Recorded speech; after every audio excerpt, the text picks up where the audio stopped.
Hey guys, welcome to Contest Prep University. I'm Joe Klemczewski with Adam Atkinson. Final episode, episode 7 in our series on scoring. We're going to talk about the scoring tabulations and calculations. And so, Adam, we already mentioned this just a little bit, but let's cover kind of the final scorecards and what really happens to wrap up this whole process.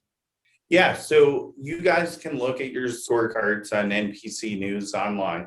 It's only going to show you your final score, not each individual judge's score. For instance, my client Hope this weekend had a score of 5. She was second, and the girl who got first has a score of 4. So we knew she was one vote from getting her pro card. For instance, I had a girl in the top 10. I think she had a score of like, I think her score was like 14 or 15, somewhere in there. And then the person next to her has a score of like 19. So we knew she was solidly like that 10th place spot, so it's good to look at these scores. You can see how close other competitors were to you. This is a great time to ask for judges' feedback. I would send the judges your hyperlink because they can see all of your photos with a hyperlink. Plus, it keeps their email data volumes down and make sure that you don't get bounced to spam by sending too large of a message. So send them your hyperlink, ask for what I can work on for, from this show to the next show. For instance, my client Hope, who asked for feedback, they said she just had a little bit too big of quads. So she wants to do everything in the world to change that. However, we have to remember, you only lost by 1 point. We're not looking for light years of a change here. So, let's take that with a grain of salt. Just maybe turn your toes forward. And I don't really think we need to do much from a physique or conditioning perspective or leanness. Sandy said come in maybe a tad leaner. However, I've also heard Sandy say, when we say a tad, sometimes you're better off just staying the same because sometimes people take a tad too far. And we're also like, well, what is a tad in the first place? So, in a subjective sport, right? You said a lot there, Adam, and I want to emphasize that not only the scoring, going back to what you said about those numerical values, it can sometimes be pretty heartening, maybe disheartening when you see, okay, there were literally just 2 or 3 points separating 3 or 4 of us. Like that's how close we were in this pack.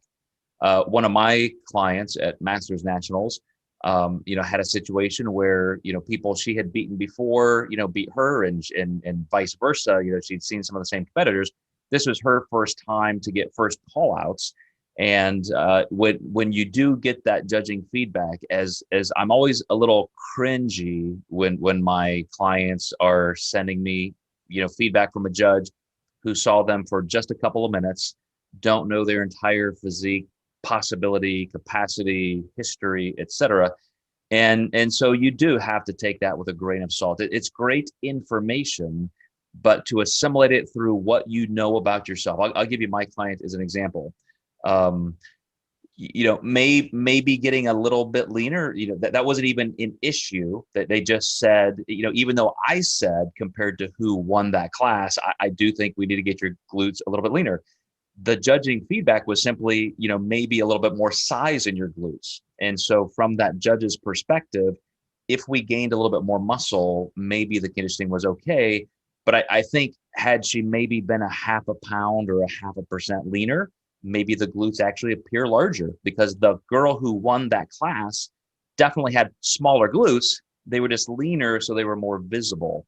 So even judges sometimes cannot differentiate, down to the finest point, everything that you and your coach may know in much, much greater detail.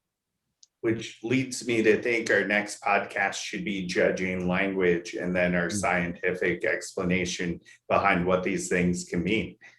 Yeah, I do love what you said, though, about making the judges' lives easier. You sending the hyperlink, let me know what you think, because they're not going to remember you from the day of the show. They literally need to see that video right there so they can give you some constructive feedback. And as you said, it's you're going to get a lot of canned responses. There's only so many ways you can describe what people need when the criteria are all right there in front of us anyway.